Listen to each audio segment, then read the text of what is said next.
Apologies, colleagues, we're just waiting for technical issues.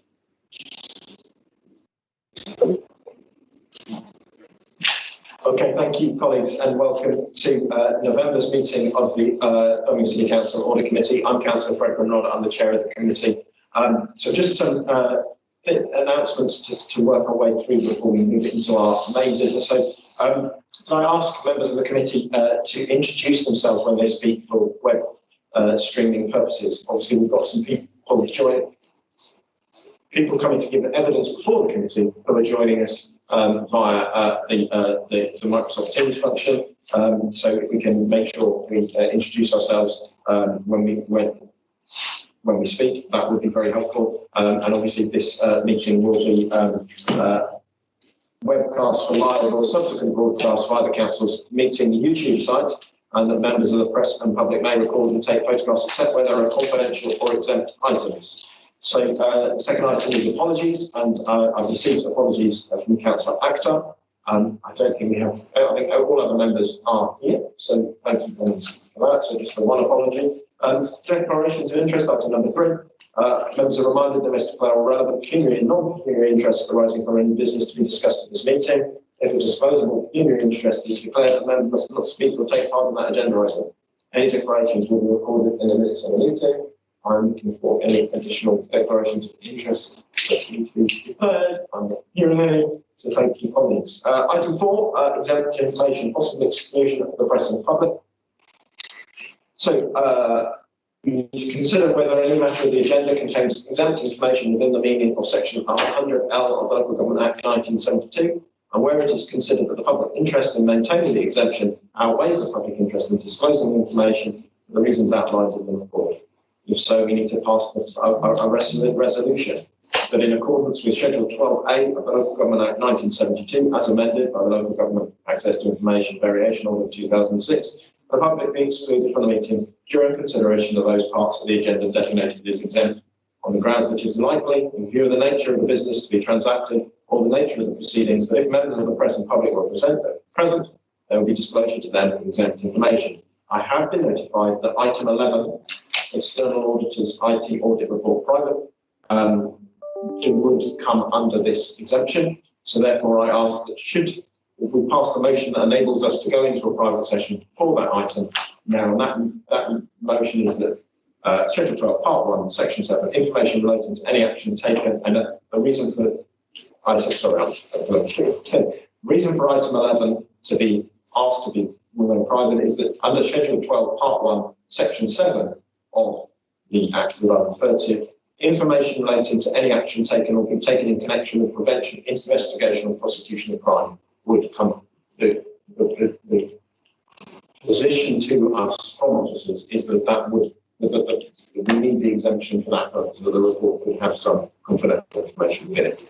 So therefore, I ask that we resolve that in accordance with the Schedule 12A of the Local Government Act 1972 as amended by the Local Government Act 2006, the public be excluded from the meeting during consideration of those parts of the agenda designated as exempt on the grounds that it is likely, in view of the nature of the business to be transacted or the nature of the proceedings, if members of the press and public were present, there would be disclosure to them of exempt information. So repeating that, that's the motion we're resolving, and can I ask that that is seconded and agreed?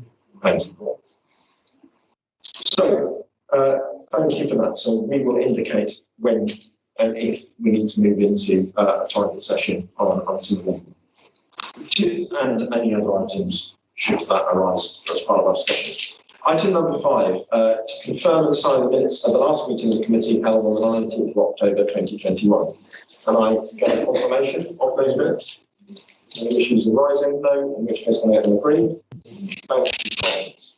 So I'll then welcome item 6, our assurance session. It is the habit of this committee to invite our cabinet members on a rotating basis to come before this committee to talk about their portfolio, and particularly how they seek to assure members of the audit committee that they are managing risk and other issues of relevance to this committee. And I welcome Councillor Tristan Chatfield, cabinet member for Finance and Resources, and also the Director of Council Management, who's joining us online, and the Interim Director of Human Resources and the Assistant Director of Human Resources today, and also the Assistant Deputy Director of Procurement, who's also joining us remotely for this session. So thank you, Councillor Chatfield, for agreeing to come before us again. I'm glad that you've come back after, this is your second appearance before the committee. I believe it is, yeah. So thank you very much for that. So handing over to you to present, our format is to give over to you to give us a description of your area and issues you want to raise with us, and then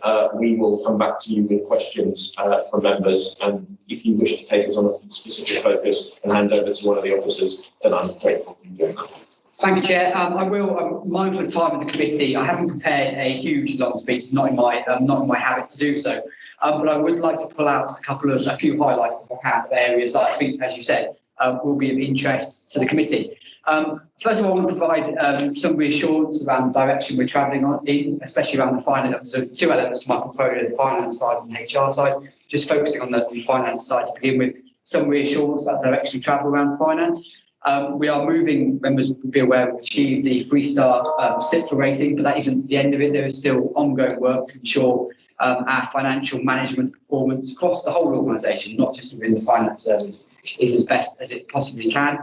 We're also working to implement the procurement operating model, substantial change to the way procurement service operates, moving towards a model of effective business partnering between category management, so we have specialists within procurement who will support directorates to procure the items or services, whatever they're requiring. We're also, of course, pushing on, members will all be aware, pushing forward with the implementation of the ERP programme. Is very significant change, the Oracle operating system for all our financial HR systems. This is an extremely important process for the council. It's critical that we land it properly and correctly.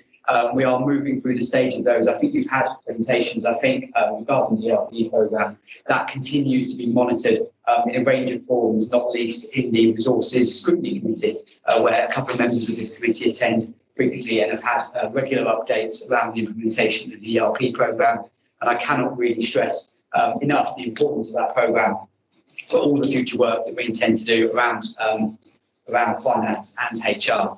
The other thing I'll point out is maybe since this committee met, we now have the permanent appointment of Becca Hallard as the Director of City Management. I think my experience, an excellent officer to work with, and that's not just saying that because she's on the screen. And I think that will provide the stability at the top of the department that then needs to cascade through, and we can start to work through where we still have interim positions and work through some more settled permanent positions within our staffing cohort.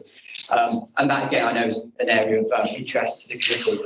The last thing I will mention, if I can, is moving on to the HR side of the portfolio around health and safety. And I've personally been keen that we raise the profile of health and safety within the organisation, and we put it onto so the ownership that we should have as a council over health and safety is held collectively across the organisation. One of the areas we're obviously taking a keen interest in, I know again it's an area members express interest in, is in the rate of sickness absence in City Council.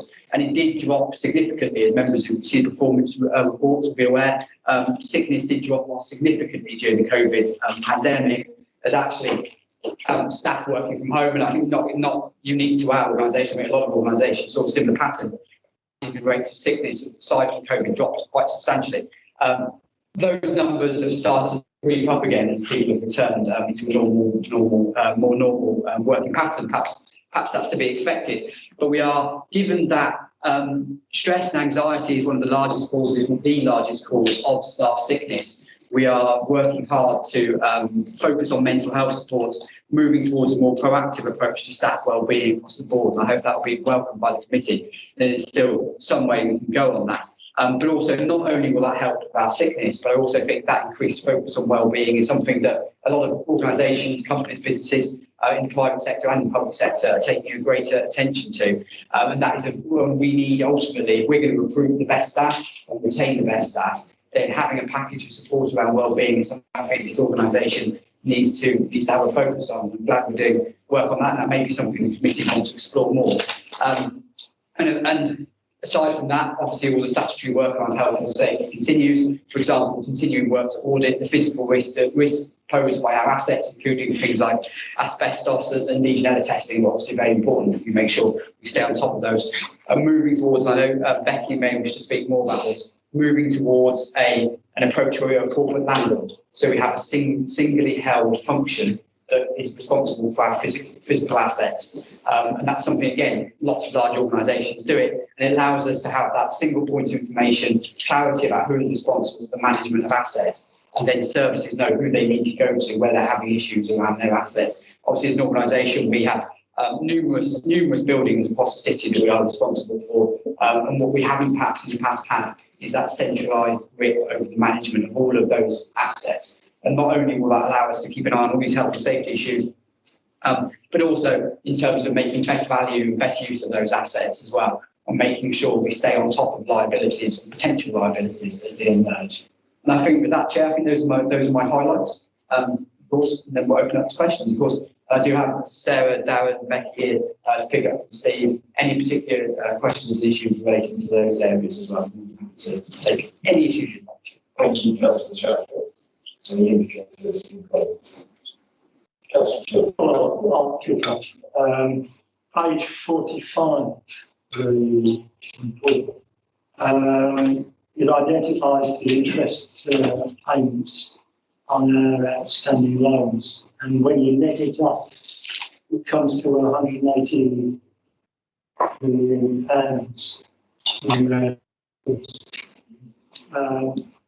Now, on a simple note, I accept that from the ladies, goes with the gender, but that's more or less half the council tax we receive from residents. And it's of concern from the point of view, and I'll busk away, because any increase, okay, this is financed mainly through the Public Works Loan Board, which is fine, but inevitably, if interest rates go up, it will increase our interest payments over the long term. And obviously, that is our significant concern when we have to carry such a large redemption fee. Yeah, I wouldn't disagree with that. We have to be very careful, and there is clearly a risk associated with increases in interest rates. I would say that the careful management of our debt package is something that we have a degree of expertise in as an organisation, and we take every step possible to reduce that liability and that risk, simply by staggering when we take out debt and what point we take it, and then the payment schedules can be managed accordingly. But I'll bring Sarah in to give a report. Better still, even better. Yeah, I mean, we manage the risk. It's about 80% of our outstanding debt is fixed term or on a fixed rate. So all the historic stuff is fixed to a certain level of 80% or so. We always keep a variable element to take advantage of the low rates we've had over the past few years. So obviously going forward, we would have to keep it, any projects that are approved, any borrowing that is approved for any particular project will be done on a business case basis where the return should be greater than the borrowing cost and the repayment cost prevailing at that time. So we do update our rates for internal projects and internal business cases each year or regularly. Having said that, that is 80% of the debt. That still leaves 20% of the debt. And if I convert that into the interest payments, that's going to be £36 million. That at any one time is going to be subject to the variance of the interest rates. We have the separate paper on the LOBO, which is fixed until 78 from memory. So we can play around with that and add or decrease as the case may be. But it's still, I'm a little uneasy from the point of view of risk and potential exposure. Yeah, in the sense that the 20% also includes what we call day-to-day management. So those are at very low rates where we are borrowing at the moment, items for, let's say, a month or 2 weeks or 2 months, depending on what our short-term cash flows are. And those at the moment are about 0.2%. So those are linked to the longer-term rates. So the PWLB loan at the moment, we're looking at about 2%. say 30-year loan. Yeah. And I would also say that the market since August already factored in an increase. So those are already factored in, and then I'll come on to my presentation later on the agenda. We've already estimated what potential cost of that will be in future years as well. So we're trying to get that into the budget so that it doesn't come as a surprise. So there's enough leeway, enough headroom in there, and that's how we've set our borrowing limits and headroom as well, so that we have some assurance and comfort that movements in the interest rates are already covered in the budget. So we do always take a prudent approach to that. But Tristan specifically was raising the risk element of the. There is also the risk, depends where the rates are going. Over the weekend, because of what's happened with COVID, expectations slightly dropped that interest rates may not rise as much as we thought this time last week. So it's quite a volatile position. Okay, thank you. Councillor Bryan. Yeah, a few points. First of all, I'm sure somebody else will want to raise this as well. The Commonwealth Games shortfall, wondering how you intend to ensure that that the risk of us dipping into our revenue budget to make up that shortfall doesn't happen, because I remember a cast iron commitment being made to the council that would not be done. So that was my first question, really.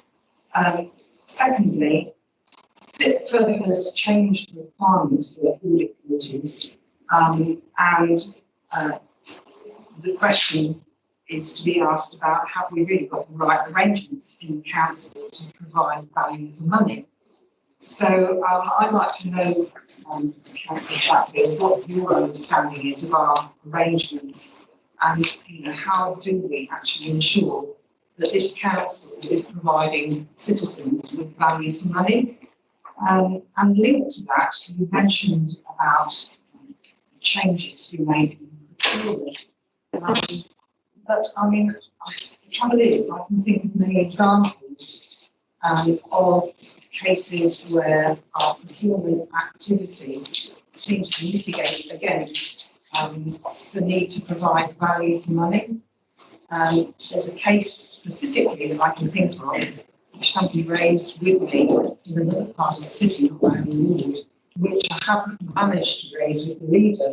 I won't mention the actual specific example, but it's a classic case of where if we've worked in partnership with an organisation and used the kind of source that they had come up with, we would have ensured much better value for money than with the way that our procurement operation is at the moment.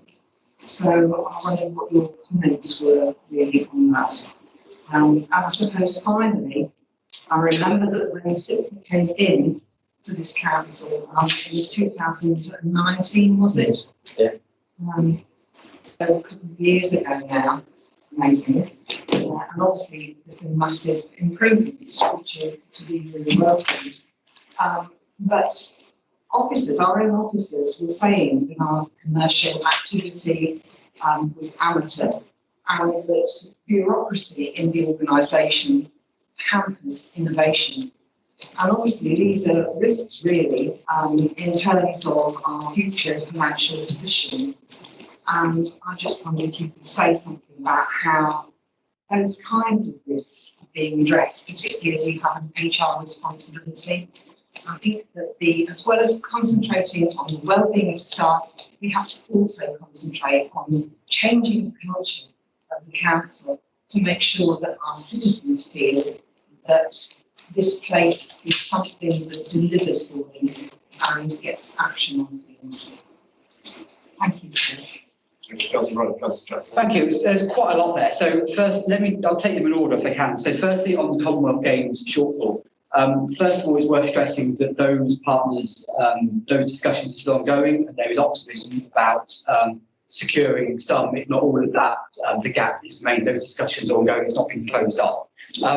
I would say that we have, as you would expect, acting prudently, put aside a capital contingency in order to cover that sum should those partner contributions not be forthcoming. And this is There is a CWG. There is an audit committee associated with the Commonwealth Games project, correct terminologies, and that has oversight over many of these issues. There is a audit process around all of this that's being covered off both here and the project side. So I hope that's reassuring on that point. In terms of value for money, it's an interesting question. I think that where we are, I'll bring Becky in if I can. She obviously has greater expertise on this than I can. But where we are, it's about proving that the governance around value for money is strong. To prove that decisions have been made. It's not to say that every decision is right, it's to prove that proper consideration has been made of those decisions. And I would maintain that we have a pretty rigorous and robust process around proving value for money around decisions. That's not to say that those decisions will always, in hindsight, turn out to be the right decision, or maybe a different route may have been pursued. I'm pretty confident that 99% of decisions are the right ones. But I do think there is, in terms of value for money, in terms of proving those governance routes and proper governance processes being gone through, I think we're in a pretty robust place around that. So I suppose in terms of value, what reassurance can we give to members of the public around value for money? What reassurance we can give is that every decision, value for money is taken into consideration in every decision we take. And I think that is a sense that's it won't always be the life we've every resident. Every decision will be viewed as perfect by every resident. But I think in terms of proving that proper governance has been undertaken around those decisions, I think that's the conversation we always have with the auditors. It's quite right that's their focus, but that's the conversation we have. Becky, do you want to add anything on the value for money point?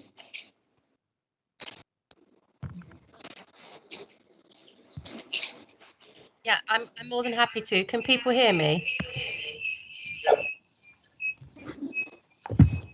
Sorry, I've got too many gadgets on the go at the moment. Okay, so on value for money, we have our formal constitution. So all cabinet reports and any other approving body, member committee, all reports are signed off through finance, legal. They're signed off not just for value for money, but also for best value. And best value is a legislative requirement for us, which is it absolutely encompasses value for money. Any other decisions are delegated decisions. There has to be delegated officer reports written. They're often in consultation with members, but again, they all require that same sign off. So in terms of governance and decision making, that's how it happens. In terms of any money that's spent third party, then we have a commissioning and procurement route that requires a whole series of templates to be completed. And again, that requires the official sign-offs. What I think, and probably the context of this question was probably the fact that for the external auditors, and I'm sure John or somebody's in the room here from the external auditors, I can't see closely enough. Then the government, the National Audit Office, the government deliberately increased the level of scrutiny of audit by the external auditors over value for money. And they're looking at much more than just decisions. They're actually looking at all of our key substantial programs of work, be that the highways, PFI, whatever it is, and do a huge amount more due diligence in terms of value for money. And Sarah Pitt and her team have been doing an awful lot of work to support them and getting all of the answers so that they can satisfy themselves. Value for money is no longer a pass or fail on the external audit. What they do is write up a series of recommendations. And I think it's fair to say that that's been a significant increase of work, not just for the auditors, but for the organisation. But we are answering all of their queries. Does that help? Thank you. Can I just come back to the other? Sorry, I don't want to take over my chair. So Albert was indicating that's all. Was it specific to that witness or on my point? It was to the point Becky Howard was just addressed. I've no doubt that when issues arise, there are lessons learned. I think the route by which we all should those lessons learned isn't particularly evident. I'm going to give an example or two examples, which Becky will know, and indeed you know of, Tristan. And it was call-ins on procurement reports, where in fact procurement was an extension of contract to a value which was more than 50% of the original contract, which in accordance with national regulations on procurement should not have been allowed. And our own regulations. And our own regulations. Now, I have no doubt in the answer now, Becky would say lessons were learned and the systems tweaked so that cannot happen again. But for those of us who are not inside the system, but were party, if you like, to those mistakes happening, we are not aware, if you like, that the lessons have been learned through, in those instances. So there is an issue here, I think, for an audit committee to think about how the reporting of the lessons learned is getting to members beyond the executive. Yeah, I mean, I take your point. I think that, and I know the example you're referring to, and you're absolutely right. There was a failure process there, absolutely. But I think, and there is actually on the procurement side, there is a resources ONS committee inquiry piece of work being done at the moment around procurement processing. And I think that should we report that back. I mean, that's they've met, I think, for the first time. The second meeting coming up. Sounds like a really positive process that I'm sure Steve can talk a little bit more about if you're interested. But I would say just on that, where there is, and I think there is a general issue around decision-making processes about going back and checking the implications and the ensuring that the conclusions reached in the original report, whatever that might be, are then matched to the reality of what actually happened on the ground. And I think that is something that reporting back feedback or loop, if you like, is something that can always be strengthened. Because I think there is, I'm not sure it's a Birmingham issue, I think there is a weakness in local government generally about the way you feedback reporting on matters arising from reports. But in terms of that particular instance, I'll bring Steve in to talk a little bit, if I can, around can I get back to Marge's couple of points first? Because I think one of them links into procurement anyway. So Steve hopefully can pick that up as well. But the last one I'll pick back up is on the culture change, I think, essentially in the workforce, and about how, and obviously we have a set of values that we expect our staff to conduct themselves by in the organisation. And I think the challenge around culture change has always been in these organisations, making that stick in the whole organisation. It was put to me recently, we have a set of cultures and behaviours, and they are different in different parts of the organisation. And ultimately, a good sign of a strong organisation is when you can pull all those together and you have a single culture that is positive, outgoing, proactive, problem solving, all the kind of things that as elected members, people want to see. And that's and it's never going to be a solved, it's never going to be one day you wake up and suddenly everything's perfect and, you've got all of those culture change, everything's in place and all our staff and following those behaviours all the time. That level of consistency, I think even the best run organisations in the world struggle to attain that level of consistency. But it is something you constantly work towards. But I'll bring in Dan, do you want to speak a little bit about the work we're doing on culture change? Because there is quite a lot happening in the organisation around it. Sure. So Darren Hockaday, interim HR director. So in the short time that I've been here since the beginning of October, I've participated in a number of sessions with the CLT, led by Deborah, around our own behaviours, how we're interacting together and how we lead from the front and the shadow of a leader. So I've been very impressed at the lengths at which this team are prepared to go with each other. I found it to be quite sophisticated and quite mature. I've spent a number of my years in my career with exec teams, mainly in the private sector. And I think with the support of Birmingham University, we are developing strongly as an exec team. I see a lot of talent there, at least in Deborah, the chief exec. So I've been impressed with what I see, and I think I've got confidence that that's a strong team in which to lead culture, because I think you could have all manner of culture change programs, but I think the most effective thing, certainly from my perspective and what I see in work elsewhere, is that you demonstrate it around what you do and how you do it top. the top down. So I think there's a very good enabler there already to address culture in line with our values as the organisation. Can I bring in Steve on procurement? Steve, do you want to pick up those comments around the procurement process? Yeah, thank you, Councillor. Thank you, Chair. In regards to the, there is as Councillor Chatfield mentioned, there is a wider review piece of work which has now been instigated, and I think that there's an agreement to bring back the findings also to Audit Committee later in the spring of next year, where we're looking at our procurement governance arrangements across the piece.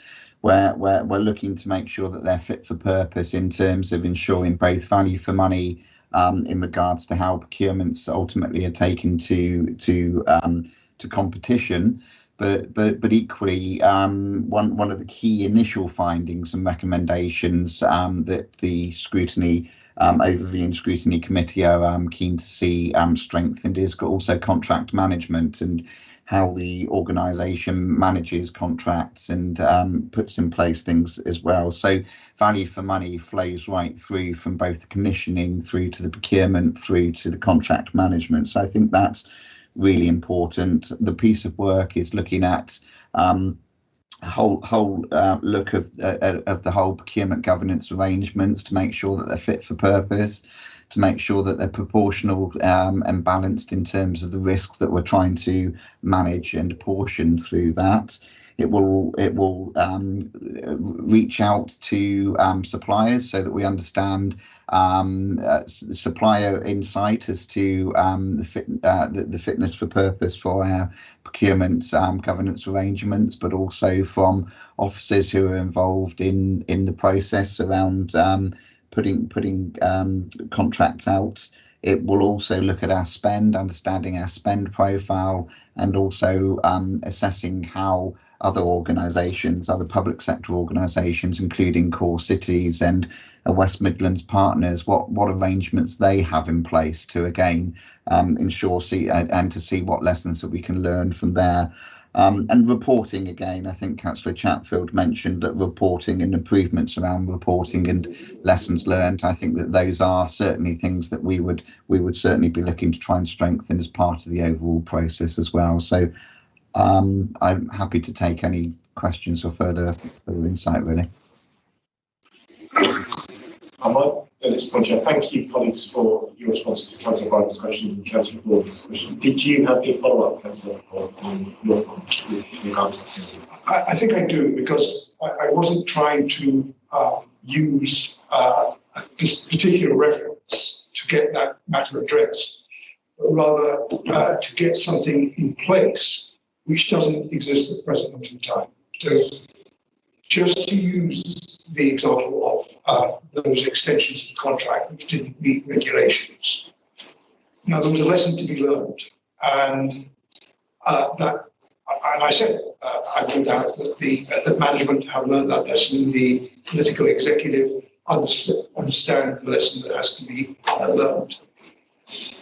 But it's the assurance that needs to be given to members that the lessons have been learned and that things have been changed in order that the matter problem is not repeated. And I think it's quite simple. It's that a short statement needs to come back to the committee at which this matter, whatever the matter, was discovered. And if there are governance issues, a short statement needs to come to the audit committee for the audit committee to note that governance arrangements have been changed. Just about extending out the knowledge that lessons have been learned and to what extent those lessons have been learned. It needs to lie beyond the central management team and beyond the political executive. I take your point. I mean, if that's a request through to the committee, then we can more than happily arrange that. That's not an issue. It ought to be a matter of course. It should happen.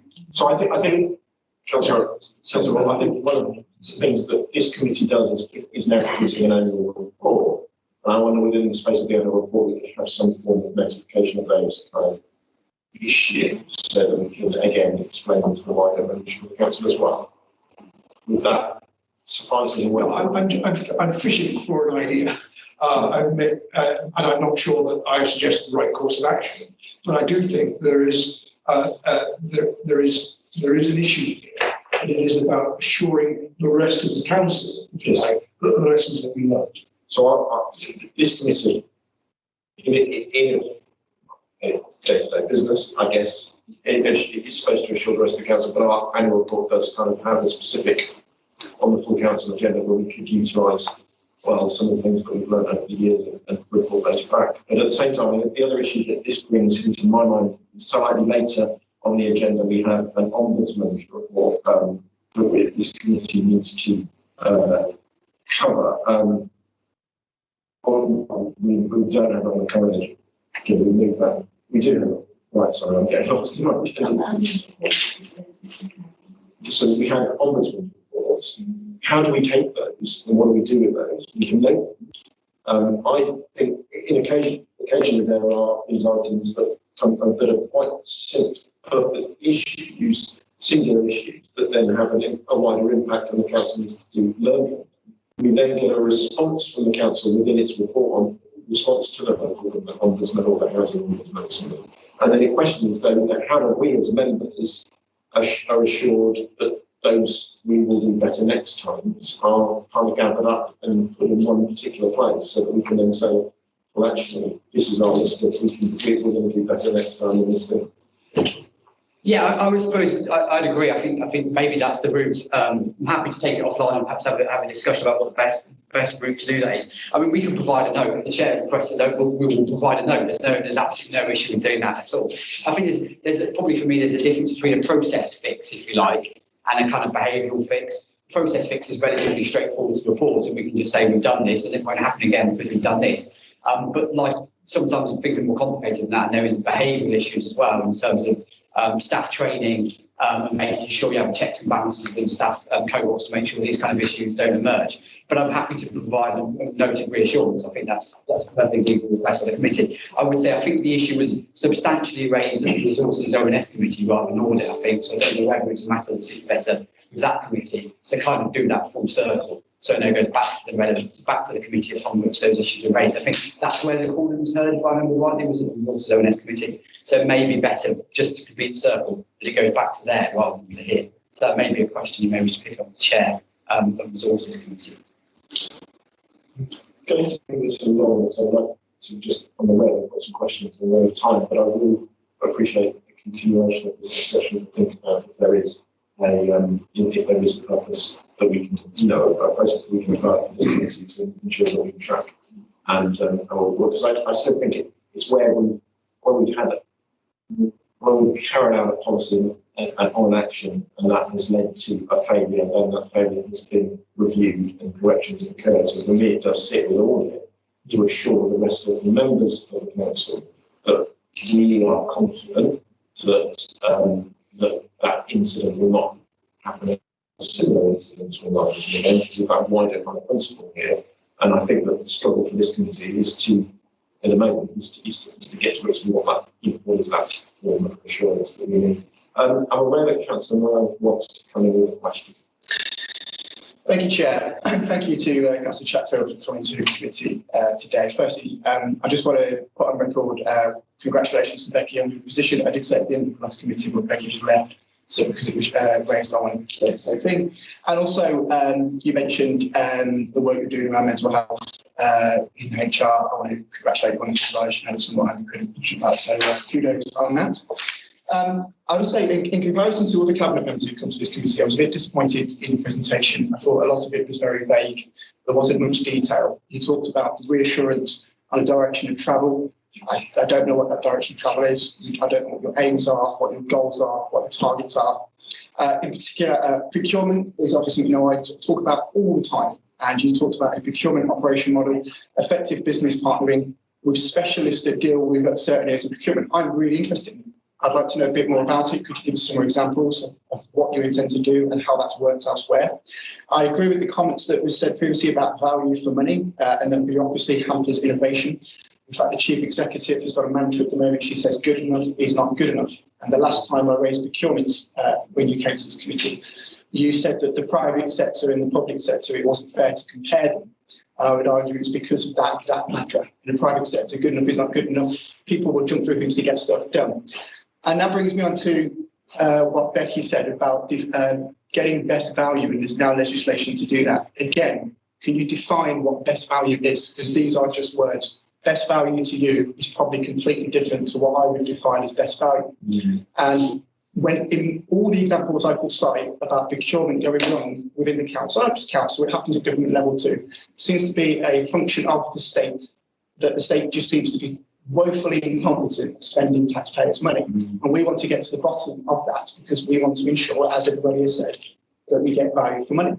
And one of the biggest problems of this is our assets. So their property portfolio of Birmingham City Council, we have more property assets than the Queen. And a lot of these assets are being underutilised, and it's mostly because of procurement, because they've got faulty boilers or faulty repairs. And the longer that you leave those, it gets worse and worse and worse until eventually the council will just sell them on the cheap to a property developer. And that's something that we want to look at. So the questions there are defining what best value is. Give us examples of the procurement and the model. What are your targets moving forward? And one final point, it was mentioned that there was going to be a review into procurement and that I think the officer said it was going to be in the spring. Absolutely no way. I would demand that's pulled forward in the spring. We've got an election next year and it's going to be heard. We're going to be very, I think procurement is one of the biggest issues facing this council. It's the largest local authority in Europe. You remember in the past, you've had 3 Section 24 notices for financial mismanagement. There's a report coming to council next year on the assets, which is going to be relevant to procurement. I would demand that we bring that forward because I would really like to look into the procurement of this council a little bit more deeply. Thank you, Chair. Thank you, Councillor. Well, I'll go through them in order if I can. I apologise if my style isn't what you're perhaps used to. I remember sitting exactly where you're sitting now. Near enough, and not being impressed when cabinet members brought a report that was read verbatim that had a huge amount of detail, went on for 25 minutes and didn't leave any time for questions. So forgive me if I've maybe gone too far the other way, but I wanted to give members an opportunity to ask questions. I would say in terms of, it's not so much that the distinction is in my own head between the private sector and the public sector. The public sector is fundamentally governed by different sets of laws. There is public procurement regulations, a very complex, detailed, I know you guys on your side of the political spectrum hate red tape. It is the most bureaucratic red tape you can possibly imagine. And that binds all our behaviours and all the way we operate. We cannot simply walk into for perfectly good reasons, we can't just walk into a shop and buy whatever we want off the shelf. It just doesn't work. The regulations constrain the way we behave and the way we act. And it is frustrating for our side who's trying to get things done as it is for the opposition side scrutinising what we're doing. And it is a slow and lengthy and bureaucratic process, which is why we have to have large procurement teams, supports directorates in order to establish. But I think we've seen, and I won't get too political, I think we've seen quite clearly nationally when those procurement functions aren't done properly or are done in a rushed fashion for maybe legitimate reasons. You can see how much openness there is and how much possibility there is for waste and fraud and for general misuse. So I think it is right. There is a framework. There is a green paper coming on public procurement, which I understand contains provisions around streamlining. So there may be, I think, some welcome improvements there. But it is a fundamentally different world we operate in. We are not at liberty to act as a private entity can do with us individual company. In terms of value for money, it's not my definition of value for money. Value for money is the established, the auditors is probably good legislation it comes from, but value for money is an established term within law. To give you this definition, pretty decent definition, used to describe a service or product demonstrates a good balance between its cost, quality and usefulness to the customer.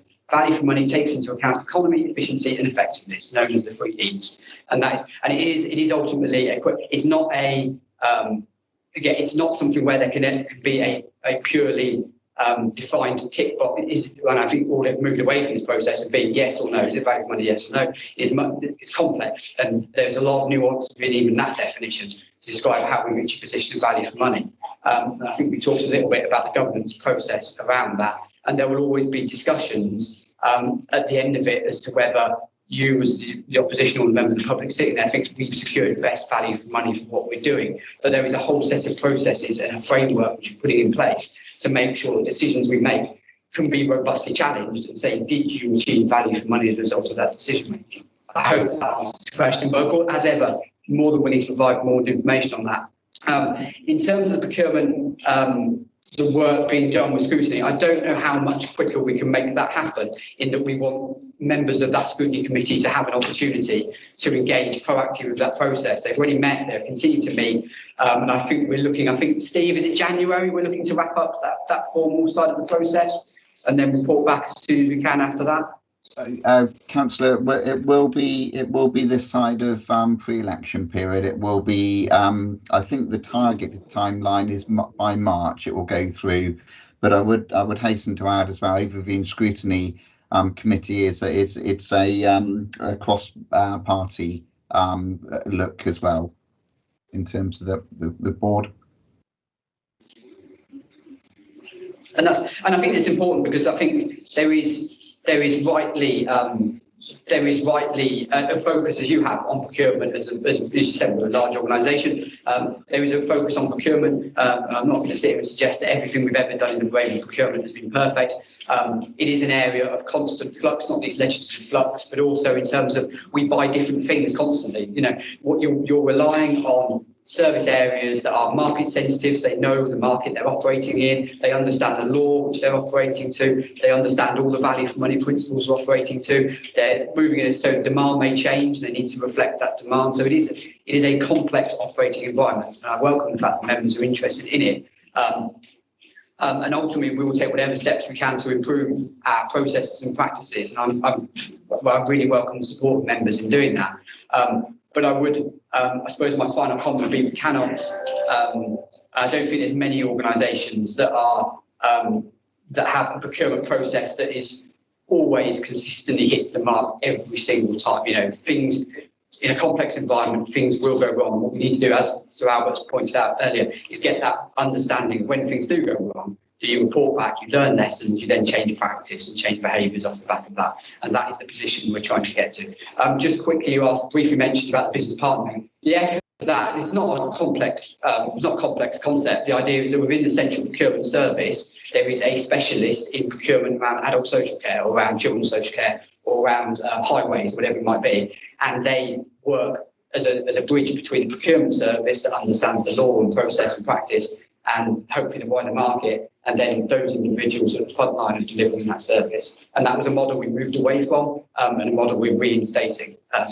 And I think it's generally viewed as best practice. Steve, do you want to speak any more about that process? I think it's generally viewed as being best practice in the sector, so it's right that we implement it. Yeah, that's correct. It's having market specialists that are familiar with the individual sector that they're looking to procure in, so that whether that be in the world, as you say, the care sector, adults, children's, public health versus IT specialisms, and the nuances around IT spend. It's taken a more holistic look at the totality of spend on certain items and the same items, so that we become more focused around driving out value from how we organise that spend, and again streamline our approaches to how we go to the market and to the sector as well. So we're more coordinated on those arrangements, and also take into account the wider added values, such as the social value that can be secured and attracted against the spend that we put out to the market. So it's being much more coordinated, both from an internal perspective as to how we target our contracts and how we package our contracts, but also then it enables the suppliers to be engaging with us in a much more coordinated manner. And as mentioned, with regards to the task and finish piece of work from overview and scrutiny, that is it is down to conclude within this political administration in terms of the recommendations and the report and any updates to the procurement governance arrangements that would align. colleagues, I'm aware that we're running out of time, but I am aware that Councillor Jenkins wants to comment on. I'm aware that we're overrun time, so I shall keep it very brief. Because I'm really happy with the style. I like the way that you do it. There's no point in you giving us more documents because we haven't got time to read the ones that we've got. But I think Simon has a point insofar as perhaps just a little bit more detail, but with the same style of presentation. I shall say really quickly, Chair, I've often said I don't believe the public sector is capable of achieving value for money. And I think that the reason for that, it is not the detailed rules that we have to follow. Right? It's because of the absence of any competitive element.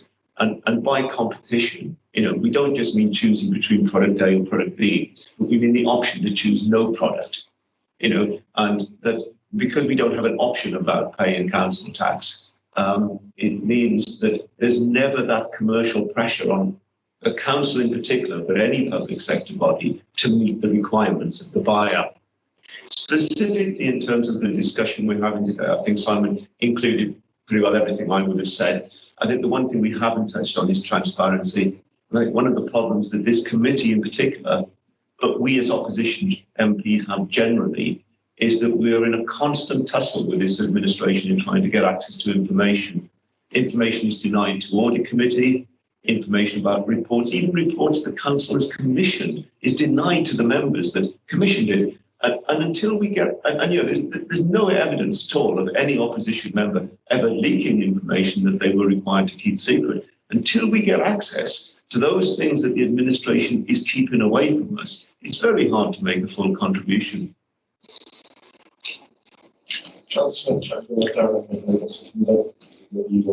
Yeah, I mean, on the subject of, I know your views on procurement and the best, and I don't disappear down a rabbit hole and have a philosophical question about the role of the state, etc.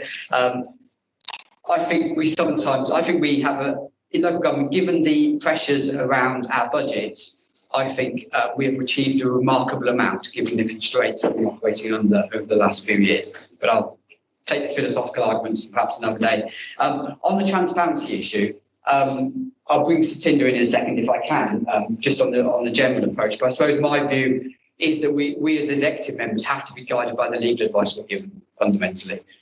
There are areas, and you understand this fully well, and opposition and do understand this, that there are areas where there is sensitivity because of either commercial reasons or because of those individuals involved.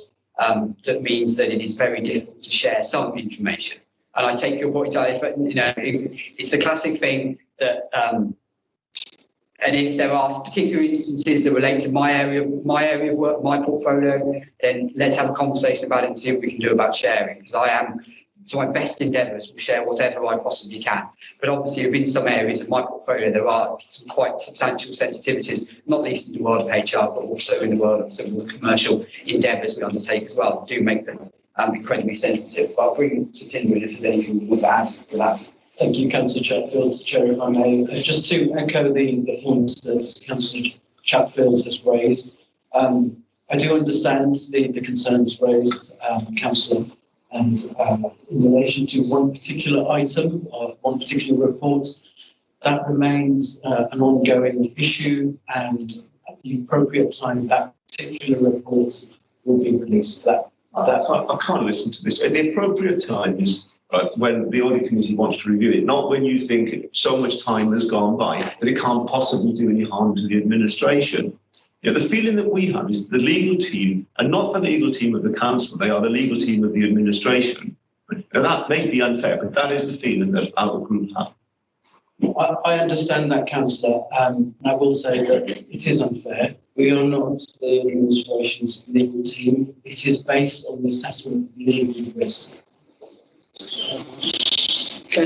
I would echo Satinder's comments. I don't think it is fair to accuse our legal services of acting in anything other than the best interests of Birmingham City Council and the law as it stands and the interests of our citizens. I think to suggest anything else is unfair. So I'm aware that we're aware of time, and I'm aware that we potentially have a pitfall perhaps going around in another circle on this particular issue. One very quick point. Go ahead. Just one very quick point. In relation to the legislation, I do believe it was in the Queen's speech. You're right to say is that it precisely because we've left the European Union, actually, we're able to roll back on many of the procurement laws. However, on the other side of that coin, some of the procurement contractors are actually owned 100% by Birmingham City Council. I draw attention in particular to Pacifico, which has a history of actually charging various highly classified extortionate rates to its own internal assets. That, I would argue, is probably little to do with government and more to do with internal council. But we can save that debate for another day. Thank you, Chair. Thank you, colleagues. In which case, I will draw that item to a conclusion. Thank you, Councillor Chatfield, for appearing before us today, and colleagues and officers for supporting that. I will then note, well, effectively, the position is that we need to note the report from the Cabinet member. We'll get that noted. Thank you. I then move on to item 7, Treasury Risk Management Arrangements and Draft Treasury Management Strategy 2022-2023. Report of the Director of Council Management, who has gone from the scheme to be replaced by Hannah. And Sarah, I don't know if you're going to, who's introducing, somebody who had a custom and practice of the director or assistant director. Thank you. Yes, and let me introduce. So, last year you remember that we brought the Treasury Management Policy Strategy. I think so we wanted to come up earlier. It's good practice to bring the Treasury Management Policy Strategy here to the Audit Committee, and certainly good practice to do that. And so I'm going to hand over to take you through that strategy policy. Thank you, Chair. Just first slide is just to remind the Audit Committee of their role in reviewing the Treasury Management Strategy and Policy. It's to review the adequacy of Treasury risk management arrangements that we have within this area. It's quite a risky area. There are some inherent risks in this area. One of them, Councillor Tilsley picked up about the cost of our debt increasing and hopefully sometimes decreasing. So it's a risk that we need to manage. So the policy and strategy will then later on be approved alongside our budget in February by full council. So any input into these drafts will be welcome. The Cabinet monitors Treasury management activity on a quarterly basis as part of the financial monitoring. And then obviously, and on a monthly basis, does come to resources overview and scrutiny. We've also set up this year a monthly Treasury management panel of officers to review our Treasury management activities. So that consists of Becky Hellard, the Section 151 officer, the head of internal audit, the head of financial planning, and myself and Sarah, so that we can take a whole systems approach and a risk-based approach to Treasury management. So that because Treasury management is integral to everything we do, there needs to be want to make sure that we're not doing Treasury management in isolation. Basically, what is Treasury management? It's the most cost and risk effective way of having sufficient cash to do what we need to do and function as a council, function as a body. So to make sure we've got enough cash available to pay our suppliers, pay our staff, and do whatever we need to do at the right time. Having that does bring some risk. So the CIPA code then gives a more formal definition, which is managing all our borrowings and our investments and cash flows, managing our banking and transactions, and then controlling all the risks that are associated with this. And in all this, trying to reach an optimal performance if we can as well. So the financial planning process will determine how much money we need to borrow over the next 3 years and longer. And that then gives us our parameters to work within. So our role will then be to make sure that we can effectively, from a cost point of view, from a risk point of view, manage those transactions and manage those limits. So we don't do this in isolation. We've got a lot of statutory guidance that we need to follow. So there's a simple practice for Treasury management, there's the Prudential Code for capital finance, and then there's government guidance on local authority investments. So we do comply with all of those. These codes are currently being reviewed, and we have had first sight of those potential changes and have incorporated those already within our processes so that we get ahead of the game. Because if they're best practice, then why wait till they become mandatory? Why not bring them in now?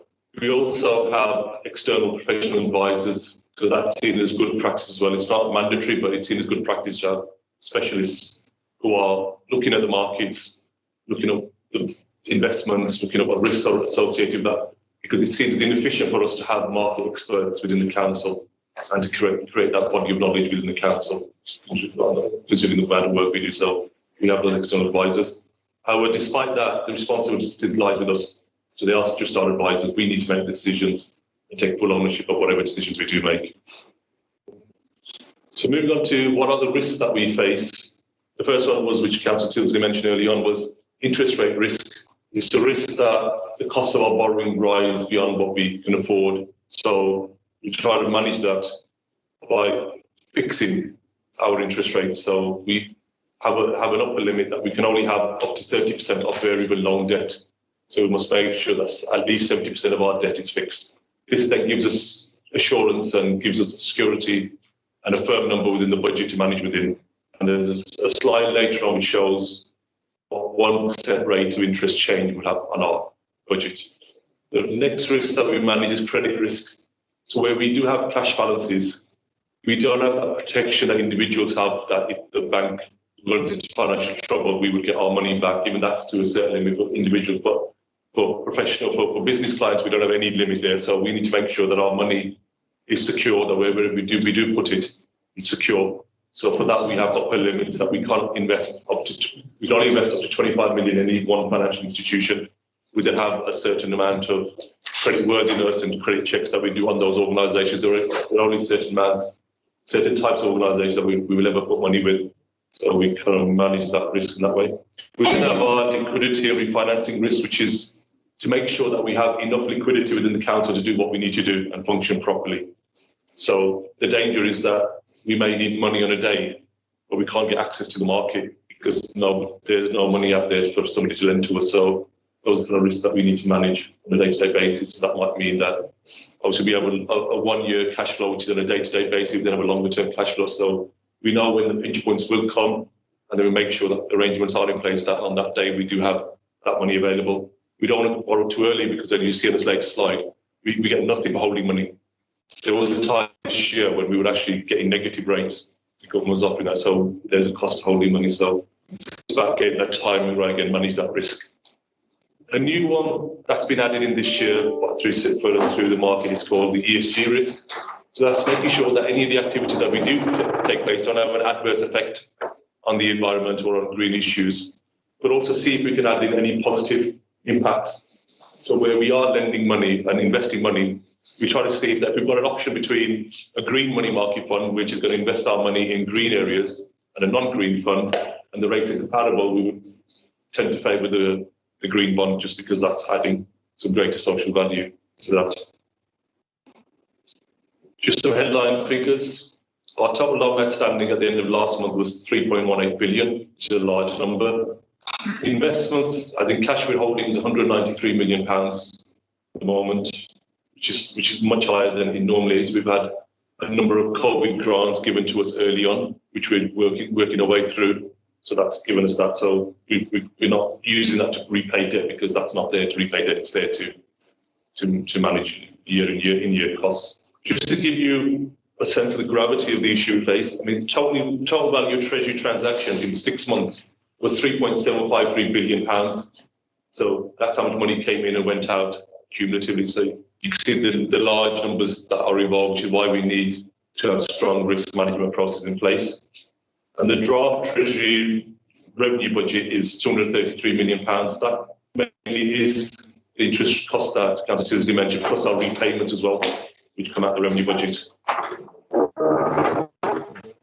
So what's our strategy for 22-23? Our draft strategy is to continue to maintain a significant short-term portfolio. At the moment, it's only 18% because that's what we need because of that extra cash from the government that we weren't expecting.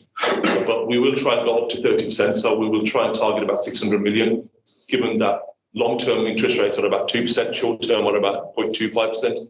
So there's an advantage to be taken there. Longer-term borrowing, we think we need about another 140 million over the next 3 years. So we're potentially looking at issuing a bond in the name of the council and an ESG bond, because there's an appetite from corporate investors to offer money that will have an ESG impact, and they're actually offering a rate lower than the PWB at the moment.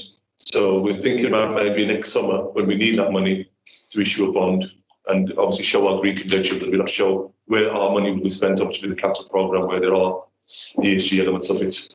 So hopefully we can get a better rate than the PDBLB. We're aiming to maintain a £40 million liquidity, which is, you can see that as our float, that we maintain that much in our bank, and that's what we think we would need on a day-to-day basis. Just and also to cover the fact that if on a day that we needed to make some payments and we weren't able to raise the finance that morning, we maintain that minimum level just to cover that risk off. Our prudential indicators are items that first set that we need to report upon and set as an indicator so that our performance can be measured during the year. So the first one is our capital financing requirement. This is how much of our capital program historically has been funded through debt. We've then set an operational boundary for external debt. So based upon our cash flows in and out, we think we're going to need an external debt boundary of about £4 billion. So at any point in time, there'll be peaks and troughs as cash comes in and out. We should never go beyond £4 billion. If we do go beyond £4 billion, it means that there's a pressure on the budget because we haven't factored those costs in. Obviously, that's based upon a certain interest rate. Obviously, if interest rates are different, that boundary would shift a little bit. The authorised limit for external debt, this is where we've said that the council we should never go over £4.6 billion. If it does, it should never go beyond that on a normal course of business. If it ever does, it means something's gone wrong significantly, because within that 4.6 there is some built-in headroom for things to go slightly wrong or things to be cash flow slightly go. So the financing cost of our revenue is 26.3%. That includes repayment as well. So it's not just the interest cost, the repayment of that debt as well. And then a 1% a rise in interest rates, it's based on what we're projecting to borrow next year, will add £3.6 million cost onto our budget. So that's a number we're going to try and manage. And obviously, at the moment, our short-term interest rates are about 0.25%. So a 1% is 4 times that. So hopefully that's within scope. So I'm conscious of time. The remaining slides just tell us about the arrangements of what is within the individual management structure, within the strategy and the policy. So I'll stop there and ask what questions there are any. Thank you very much. Thanks. Questions?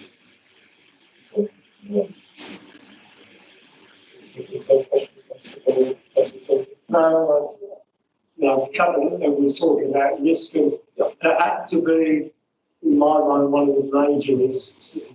So thank you, it's very clear.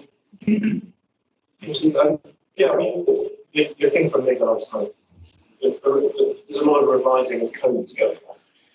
I just wondered if you had any thoughts about the revised prudential code practice and various other places. It assumes that others, the context within which we're operating is very changing.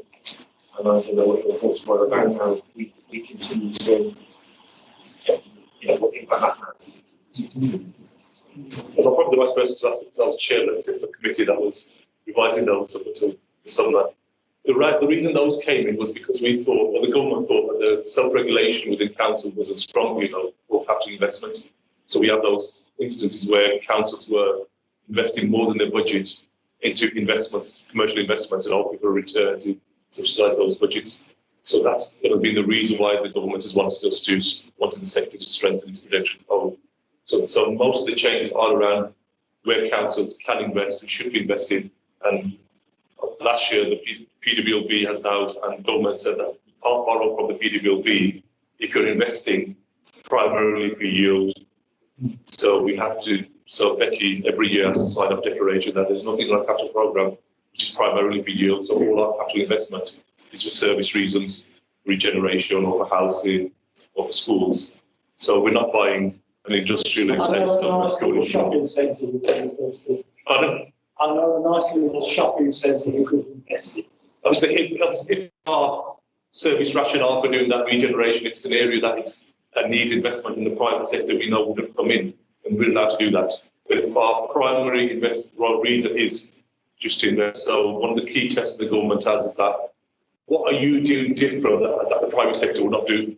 So if you just take over a going concern and just continue with it, that fails to meet the test of what's adding value. So if there is market value, so that's the main rationale of the move towards. Previous, about 10 years ago, changes to Prudential Code were around where banks had lost money in Iceland and items like that. So they normally a revision happens when something's changed or some lessons have been learned, as Councillor Ball mentioned, so lessons have been learned and then adjustments are being made to the policy. Thank you for that. We've got no other questions. So, thank you for that report. I guess then leaves members, the audit committee notes and considers the council's treasurer's management arrangements set out in the attached draft 2022-2023 treasury management policy, strategy and treasury management practices. Is that noted? Thank you, colleagues. I'm aware that I'm on 15 minutes by time. I'm aware that colleagues, some colleagues may need to leave on time, not before. Please feel free, members of the Indicators Committee need to leave. Being driven out by the cold. Excuse me, just to say that there has been my colleagues who's head of IT audit and essential for the IT audit has to leave. Absolutely, I have a train, I have to get back. No problem at all. We will make sure that, in which case I will. Sarah, I need to leave on time. Yes.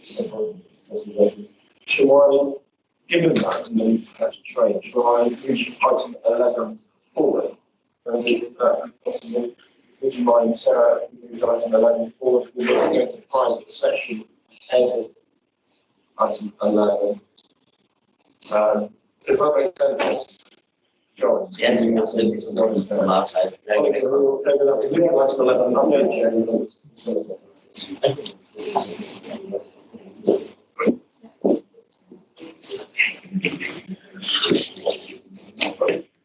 Chair, do you mind if I turn it into? Yes, I've got the budget for that.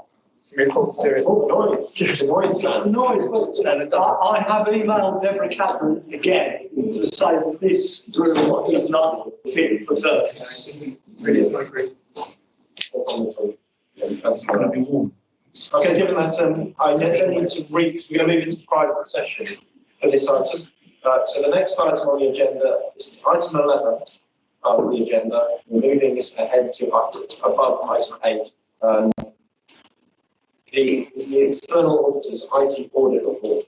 This item will move to private session due to the sensitive nature of the content of the report, which, if revealed in public, may potentially pose cyber intrusion risk while Birmingham City Council's system. And therefore, I ask colleagues to agree that we move into private session. Thank you, colleagues. In which case, can we turn off the public connection? It can be indicated to me when that has happened. I will then bring the external auditor into introduce. Right. I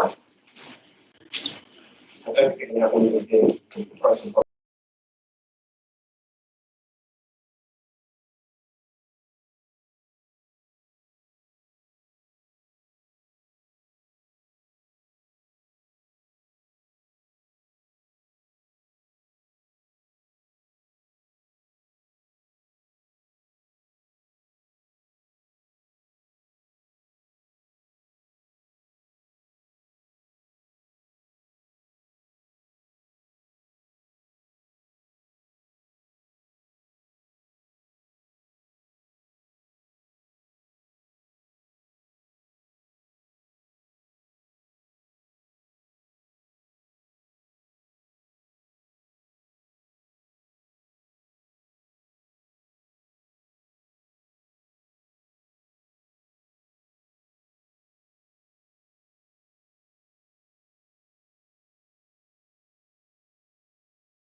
Right, we're back on. This is absolutely appalling. And that would be an interesting reintroduction to the community. So that was Councillor Tilsley. This room? Yeah, right. That was Councillor Tilsley's views on the current venue. Well, just look around how many people have got the codes on. Councillor Tilsley. Colleagues, thank you and welcome back to the Audit Committee meeting. So I'm just going to note that we held a part of the meeting in private session, and we are now moving back out of the private session to talk about item 11, which was the item with regard to the external auditors item 4, and the recommendation is that we accept the recommendations within, to note the report from the external auditors, and to accept the recommendations within the report. Is that noted and accepted? Thank you, colleagues. Okay. We are going to go back up the agenda as quickly as we can, I guess. And apologies again that we are slightly out, significantly behind time. The Birmingham Audit Half-Year Update Report 2021 to 2022. Report the Assistant Director Audit and Risk Management. Sarah, over to you. Thank you. Sarah Maybe, Assistant Director Audit and Risk Management. This committee oversees the work of internal audits.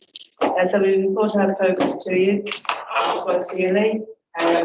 Set a plan earlier in the year.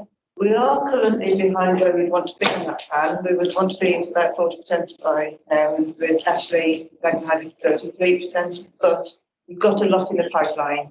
So we're not, we're going to have a good push to finalise and over the line. So we're forecasting that we will meet our 95% target. We're also in a much better place than we were, of course, this time last year. At 2.1 on page 73, we set out a lot of the added value tests we do. Things are over and above our basic internal audit. So everything from data breach panels to supporting the police. On page 74, the graphs show where we are. Now, it is a half-year comparison to 3 previous full years. But you can see there that we're sort of more on target to hit our 1920 levels than we were the last year.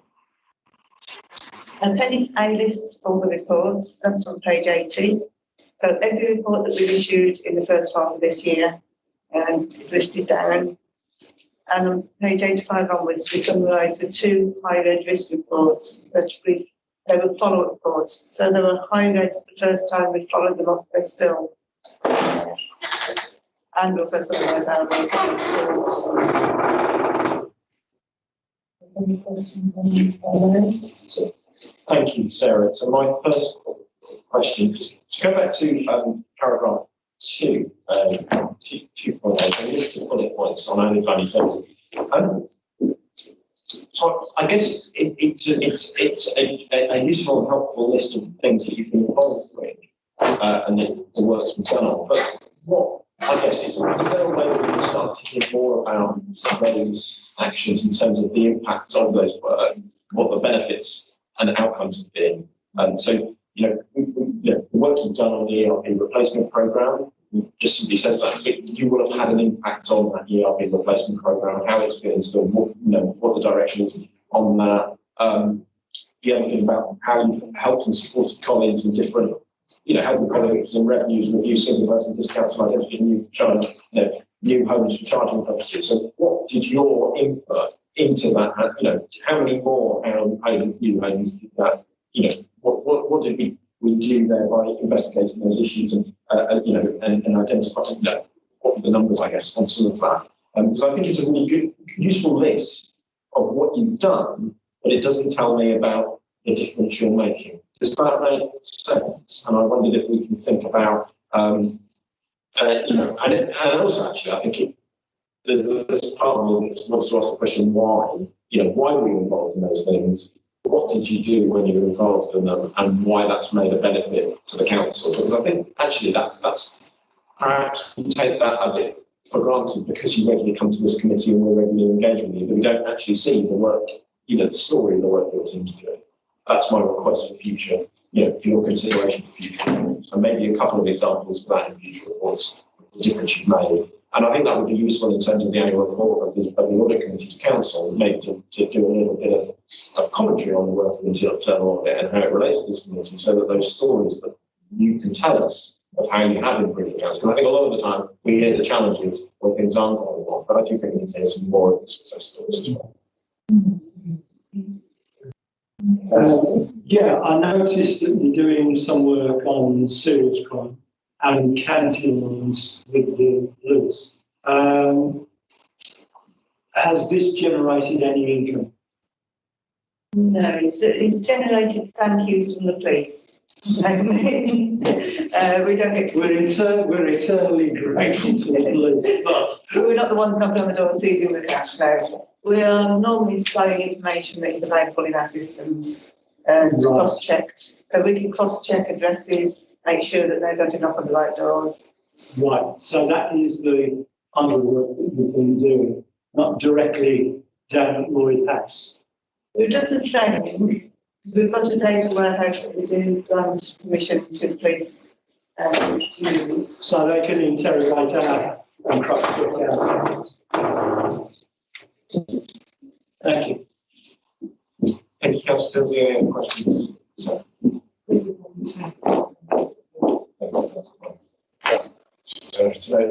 Thank you, colleagues. I will move then. Thank you, Sarah, for your again for your report. Can I have that report is noted? Thank you, colleagues. And then I move on to item 9, corporate assurance framework. Again, the report of the Assistant Director of Audit and Risk Management. Sarah, over to you again. Thank you. This is really a demonstration that we are continuing to strengthen our evidence base for assurance. We've documented the key sources of assurance, and we're partway through a journey really with the council to embed this at service level. So this particular document is saying that what is it that we as an organisation should have in place? And we've found all these sources of evidence and hyperlinked. So it'll sit on the internet, as opposed to the internet, because some of the documents are internal, they won't work so well from the internet. And it will always be a work in progress, because even as we speak, 2 of those strategies I refer to are being fleshed. But at a service level, it's going to be very interesting. So we've asked each directorate to identify at what level they want to do that. It makes sense sometimes that, say, parks and waste, they're not the same. They're in one directorate, they're not the same. They won't have the same sort of assurance. But they're mapped against the first line, second line, and third line of the defence. But the first thing we're looking for is gaps. And that's where our discussions then with next year's audit plan will say, you haven't got any assurance in this area. Is it something that you want internal audit to look at? And then we're saying to ourselves, these sources of assurance you've identified, are they robust? Does it matter that you haven't necessarily got this degree of evidence, because there's different degrees of risk. So you need to be cautious of risk, or sometimes it's a conscious decision that you don't want to impose top-down rules because you want something to be bottom up. But yes, ultimately, it's going to be a series of iterations so that we can say where the most assurance sits across the council and where there are gaps or weaknesses. Questions regarding this item? In which case, I have a question. So you mentioned this report doesn't mention us as the audit committee. I guess to the corporate assurance framework, what are we going to see changes across this framework, and how will the council improve due to this, and how will this work in this committee be improved? Well, first of all, I've already started to hear around the council the language changing. The word assurance and reassurance has been mentioned a lot more than previously. People understand what I'm trying to get at here is, do you know what you think you know? So it's all very well having nice dashboards, but actually how robust is that data in the first place? And if we sort of draw down different things, and we can have a look behind and say, oh, you're only using 8% of it because you're discarding some, and so on. So I think it's about the grip. I think when you talk about, talks about grip and pace, this is grip. So I think that you will see a tighter list and more knowledge of the evidence, more knowledge of the assurance of fairness. So, I think that would be benefit, obviously, to the committee in general, but also when we do our short sessions as well, that we've got people coming before us who know and more familiar with what we're looking for. Thank you, Sarah, for that. So that is that noted. Thank you. That's number 9. So I then have to read out the number 10. The next agenda item is the legal pay update on the Deputy Monitoring Officer in relation to MOU signed with unions in March of this year. Matters that relate to an ongoing legal negotiations between legal officers and the separate equal pay claims represented by a firm with no win, no fee solicitors are legally privileged and unable to be discussed in public or private session. So then, having said that, I hand over to Sir Tinder for his presentation on item number 10. Thank you, Chair. No, we're not implementing this part, just as of yet. So this is a public and verbal update to committee members. Equal pay continues to present a challenge for the council. Further to a cabinet decision in December 2018 authorising settlement on post-2011 equal pay claims, negotiations have been taking place and are ongoing with no win, no fee solicitors who have brought claims and with the trade unions in relation to members who have not brought such claims but could potentially do so. Cabinet decision was made in December 2020, approving the final terms of an MOU with the unions. The council has continued to defend ongoing proceedings in the employment tribunal where the settlement negotiations have failed. Authority for the settlement of equal pay claims was first granted by Cabinet in July 2011. Cabinet approved the proposed decision of the Chief Executive at the time to settle all equal pay claims issued in the employment tribunal by employees of the council, subject to adequate financial provision. The Chief Executive has continued to authorize certain equal pay settlements in line with the strategy approved by Cabinet and the Cabinet Equal Pay Subcommittee. As at the end of 2020-2021 financial year, £1.1 billion has been spent on equal pay settlements. A further estimate of liability of £153.8 million of unsettled equal pay claims was identified as at March of 2020. It means the total expected expenditure will rise to £1.3 billion. Budgetary provision has been made for the £153.8 million outstanding liability, mainly funded by capital receipts from asset disposals. Any revenue implications of the pay settlements have been reflected in the council's latest budget and within financial plans in later years.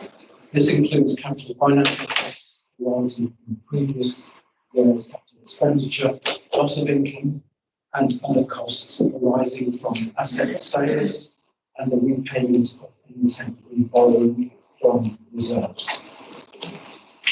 Some members of the Audit Committee may have received communications from trade unions recently with the status of the MOU that was signed earlier this year, and may also be aware of recent press coverage in relation to the MOU and settlement equal pay claims.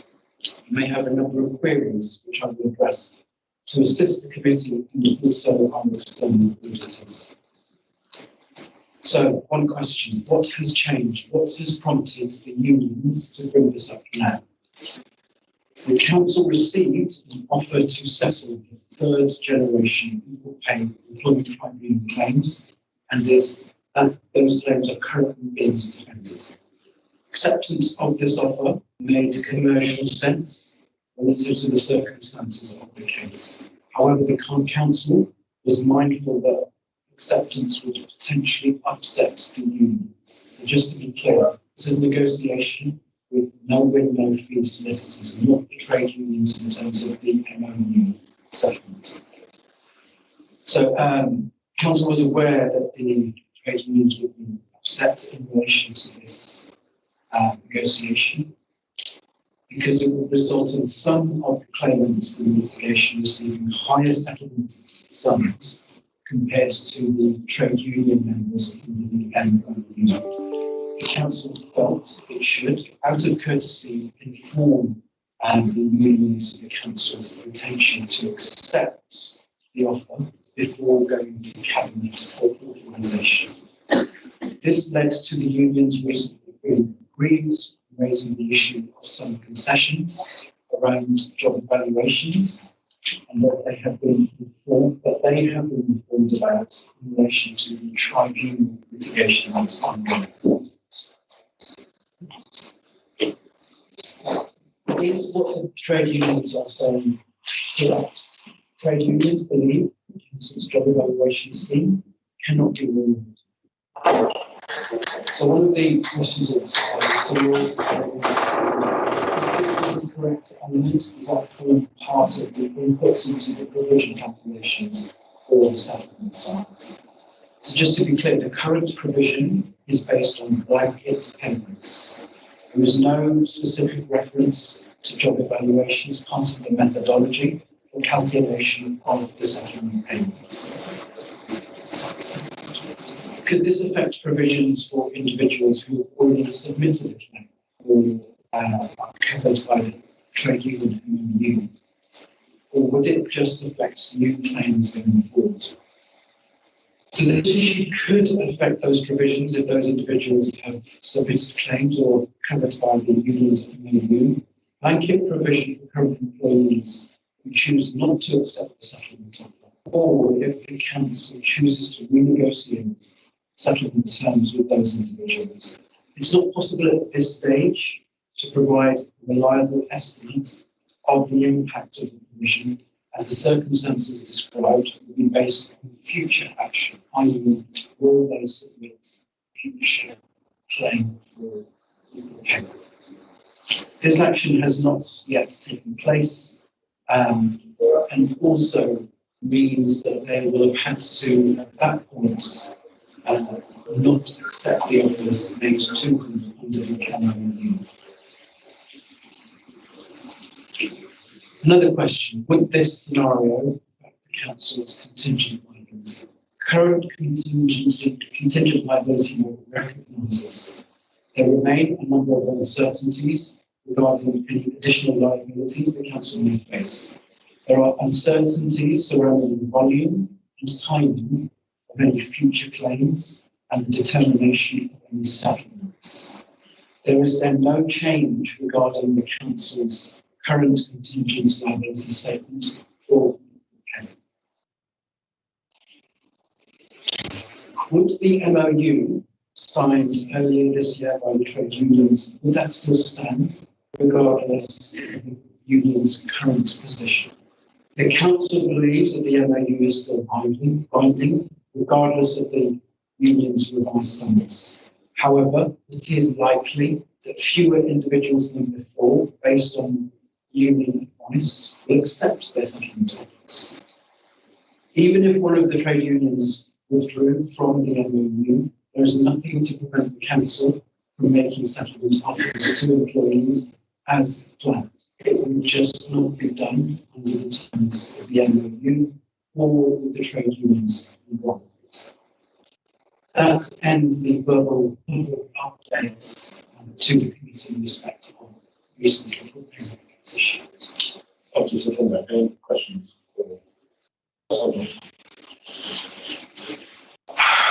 This is I think, an extremely serious matter. Some of us have been on the agenda page a long time, in my case, 20 years. And albeit that I am very familiar with everything that's just been commented on, I found it difficult to take it all in because it is such an extensive and intricate agenda with a lot of serious issues sitting behind it. I do not think I'm in a position to ask the questions here and now, because I have not, in my own head, fully weighed up some of the things that have just been commented on. But I do think there are some issues here which, as an audit committee, we do need to be considering, but not in a public session.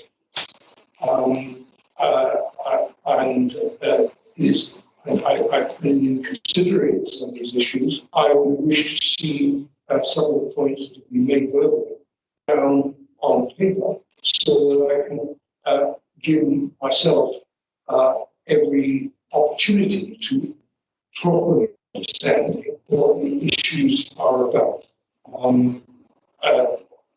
So I don't think I can go further than that, Chair. But I think there are some serious matters here which we need to translate further look at. Thank you. So I think so equal pay as an update comes to this committee. Has been doing this committee as a regular item and prior to me taking over as chair. So that's years ago now. So I think that we should bring this back when I asked for the update today, given the fact that it gone into the public domain. And we did need some form of noting that this committee was aware of this item, but I do think a fuller item on this at the appropriate time would be with the detail that you require. And I mean, would be certainly something that I'd be agreeable to. Is there a sense of a timescale within which we could have that? I will liaise with Mandy if I may on that. So I certainly recognise the issues raised by the council board and and particularly, I think you need to give consideration to the agreement that the union has come and whether there is any wiggle room in it.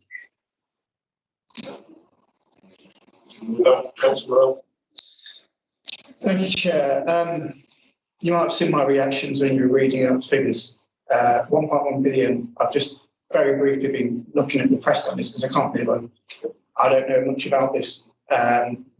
My mouth was on the floor. I'm absolutely gobsmacked, and it's not very often that I'm speechless. It's not very often that I'm speechless, Chair, and everybody can testify to that. I'm absolutely speechless. So yeah, I do agree that should come back, and I certainly want to look a bit more into this because it's shocking, absolutely shocking. There is a long, and as Councillor Hall has told us, those of us that have been on the committee have seen these numbers before with regard to this item, and Councillor Hall, I think, would agree that this is one of those issues that are complex that you will one day then find another challenge kind of arises from it. So I do think we do need to get that level of report to unless Councillor Hall wishes to know. I think correctly said, Chairman, that there is substantial complexity to these issues, and it is difficult to get a proper understanding. So it is based upon QC advice, and some of it is based upon political intuition, and it covers all political groups on the city council, because decisions were taken under different administrations, which have led to the position that is summed up by that figure of 1.3 billion pounds. But I don't think this is a matter that should be left to drift around. I would not want to see this coming before the committee in the way that I was in 6 months' time. I think there are issues which have a currency at this moment, and I would want to have some assurances on those issues. I think sooner rather than later. Councillor, I think we agreed, the committee agreed that with outstanding action items, we will put a 2-month limit on any outstanding action items from this request. So I would expect a presentation to this committee within that 2-month limit, and then we'll at least be ready for that, and then we will schedule it as soon as that to know the next. So that will take us probably to the January or February. Yes. And happy to do so, Chair. Okay, thank you, Susan, for that update. We've done item 11, so moving on to item 12. I'm aware, colleagues, that we are now taking this over running. Thank colleagues for staying. If you do need to leave, if you can maintain chorus, if as clear as can stay, that would be great. We're going to finish. If colleagues coming before us could just remember in front of the time, that would be very great. It is my fault for that. So, in fact, over to you. To the external auditors for their quick progress report.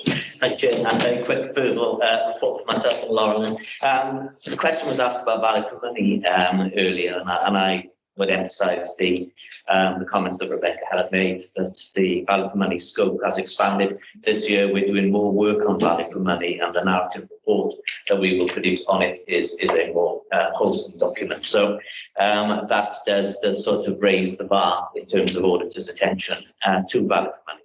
I also want to stress that, the auditor hasn't given a clean report on value for money in recent years in Birmingham. So it's in terms of our responsibilities, we've reported adverse audit opinions in days gone by, which is the auditor feels that the arrangements are inadequate for value for money. But in more recent years, we've issued what's called an except for qualification, where we've said the arrangements are adequate except for these reasons. So I think those qualifications are significant, and the committee has given them sort of due attention in the past. The new value for money audit that we'll be delivering this year won't have qualification in it. That power has been changed to be whether or not we make a significant key recommendation against significant weaknesses. So if we make any of those, clearly those are matters of value for money importance that we will raise. We've got 9 risks under value for money, and we'll be sort of pulling together our report now against those risks, but also against the other areas of the assessment framework, which does include procurement. Members will be interested to hear. We also have to keep our approach live to new developments and new risks that might appear during the course of the audit. So the equal pay matter is something that we are now giving consideration to as to how we should reflect that in our value for money powers. We are also looking at the equal pay matter when it comes to our reported powers on the financial statements, and that was covered by the previous update around provisions and contingent liabilities and disclosure within the accounts, and that work is live, so that will be coming back to this committee. We talked at the last meeting about whether we could sort of sign off through delegation. I think it's probably going to be something that members are going to be interested in dealing with personally, given that this issue has come through and has relevance to our reporting responsibilities and your accounts this year. The only other point I wanted to make in terms of progress on the accounts is we talked last time about the work that was still to be completed, and included in that was us to complete our work on property valuations and the sample that we were following through. That work has progressed a bit slower than we would have hoped, so we're not there yet. We are working hard with officers to get that now to a straight edge. We have identified one technical area that we are pursuing in a sort of a higher level of importance. I won't go into the details now because it might actually disappear. We might actually just get to resolution of that issue, but it might turn out to be a bigger issue, which I'll brief you on should that be the case. That's all I wanted to say. Given time and everything, Chair. Happy questions. Councillor Can we have a briefing note on the new spec for looking and assessing the value of money? Yes. One-sided shows exactly that. Very happy to do that. I think we probably covered that in previous updates, and we can refer you back to some of those. We also did a presentation to the corporate leadership team on that, and again we can share the details of those sort of slides around that. Thank you, John. Thank you for interesting information on your hands, John. So we make that report then. Item 13, Ombudsman report concerning a complaint about housing solutions and support zoning. So this is a report from the Managing Director of the City Housing Directorate, who is sent apologies today, and we're joined by Gary Messenger, the Assistant Director of Housing Solutions and Support Zones. Colleagues, before I go into this item, I am aware that this is an item that the Deputy Solicitor, City Solicitor, said everything going wrong. I asked you to look into how regularly we need to receive these reports when we do, because this is an additional kind of aspect of our work. It's an important aspect of our work, and we do end up having 10, 15 minutes on any kind of ombudsman related issues. We can take them in this committee, but often they can be institutional, and I'm very aware of Councillor Jenkins' kind of regular comment about the amount of time that we have within this committee and how we focus that time. I have expressed concern that when these individual items come to this committee, it's the learning from those individual items and how they're going to influence the way we work on it as a council going forward that we're interested in, rather than the fullness of the report giving us all the detail of what happened with a particular person making a complaint to the Ombudsman. We've got lots of complaints made to the Ombudsman.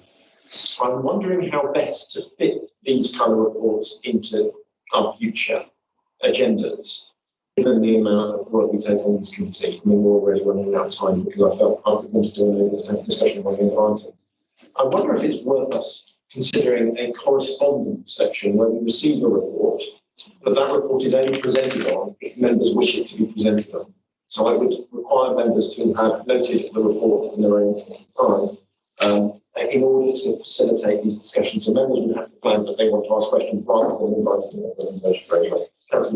Well, from memory, we normally took this report as an annual report at the June meeting, from memory, when there wasn't a great deal on the agenda and we could give up some time to it. However, having said that, there are lessons to be learned from this report, and I hope that housing will take them on and there will be an action plan to see that it doesn't happen again. That would be my suggestion. So the view would be that we would take the annual reports on the local government ombudsman and the relevant ombudsman as an agenda item for a committee, to take and discuss this. If I may, Chair, so just there is a distinction when it comes to public there is a delegation within the Constitution that full council has delegated to this audit committee that you note the content of public reports. So as the Chair says, there is a tension between noting or the desire and the need for you as committee members to understand what the relevant service and directorate area is doing about the content. So that's an ongoing conversation I'd like to have with you, Chair, and with colleagues as well, and certainly grateful for the committee to indicate its views. I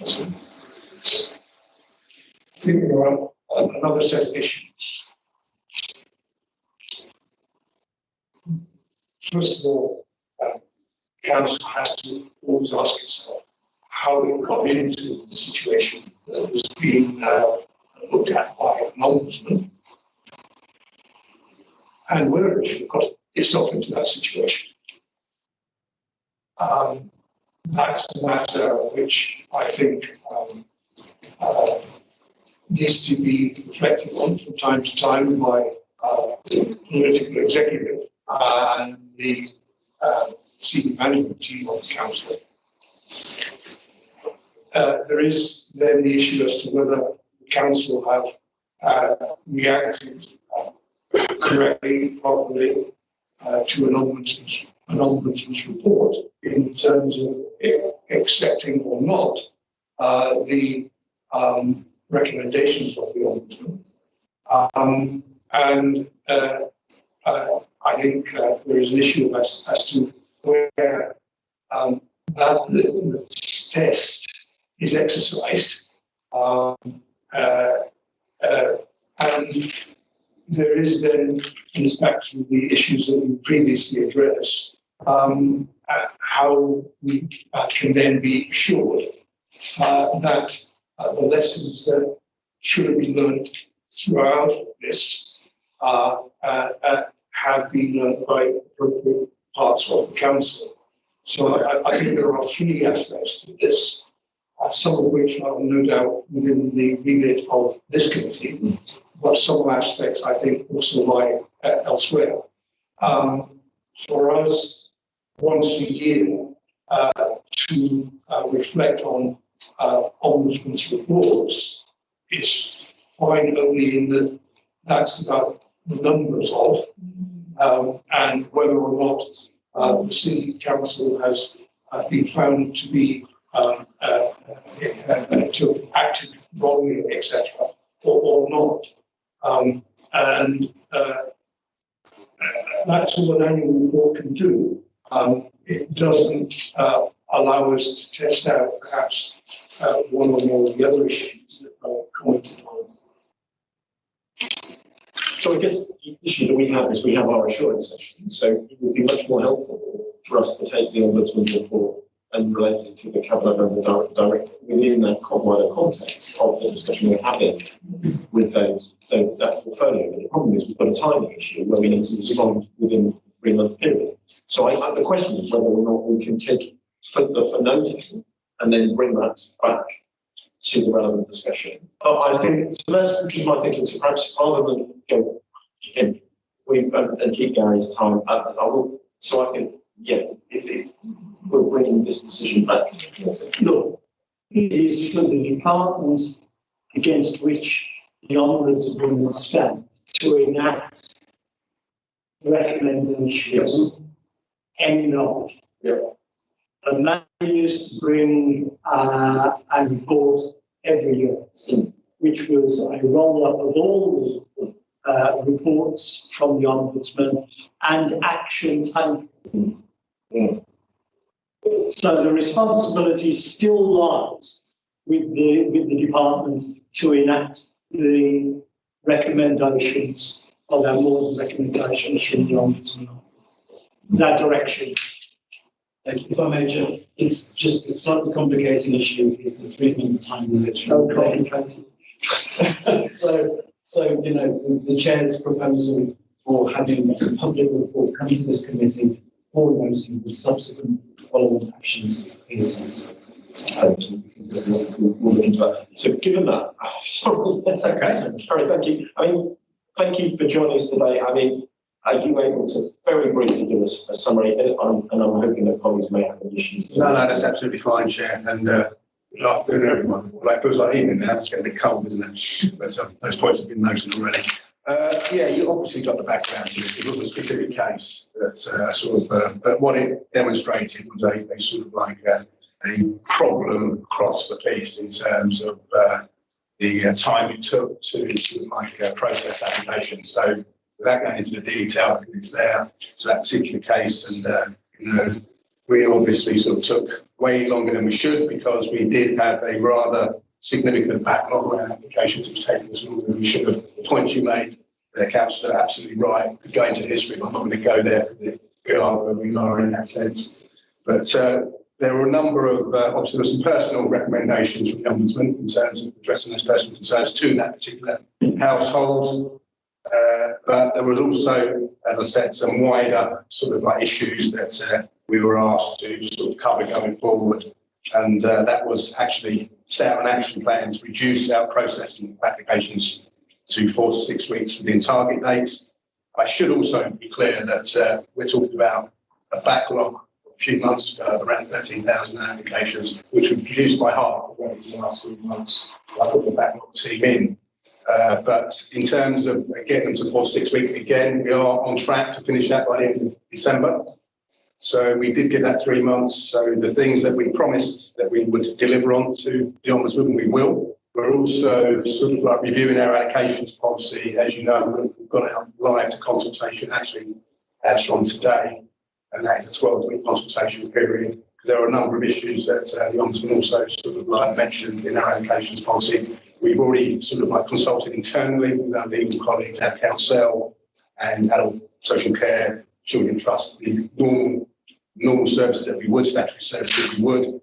Then with our registered providers, and we've gone live to much wider public as from today. So that'll be a 12-week period. There will be one or two, we've suggested one or two tweaks to our current allocation policy, which I think better meet the needs and dynamics of Birmingham. Personally speaking, I've probably worked in over 200 local authorities, good practice and everything else. And I just think our policy didn't quite sort of meet what I think it should have.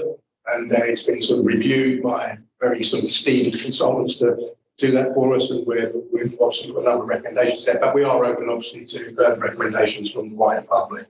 So just stepping back, the main issue, as I said, was about sort of looking through, setting out an action plan that sort of like dealt with applications far more effectively and more quickly. And that's exactly what we're doing. As I said, we will get to zero in terms of backlog before the consultation period is finished in the allocation policy, because it's very difficult to put out a policy and change a policy that always takes 12 to 18 months to mobilise whilst you've got a backlog. As I said, there's also the elements which you may or may not be aware of, is that the whole housing option service is now the Housing Solution Support Service. We're going through a redesign, restructure, and that has culminated in sort of like recruiting additional 130 staff to actually sort of like bring equilibrium, I consider, to other local authorities, and hence I think backlogs in the first place. I think it's a demonstration of the severe pressure that the service has been under. We get 500 applications per week, which is massive. So whilst I do not sit here and make excuses in terms of the mistakes that we've made, we are doing everything we possibly can to mitigate any future sort of like concerns, problems down the line. Some of them are human error, and there'll always be the odd mistake, but I think the structure is better. We report regularly in terms of our performance to our cabinet member. She is asked specifically for that, particularly some of our backlogs. So she is very much aware going forward. So that's just a brief synopsis of where we are and what we're doing to actually sort of like tackle and address some of the issues that were raised by the Ombudsman. I'm happy to take any questions. Thank you.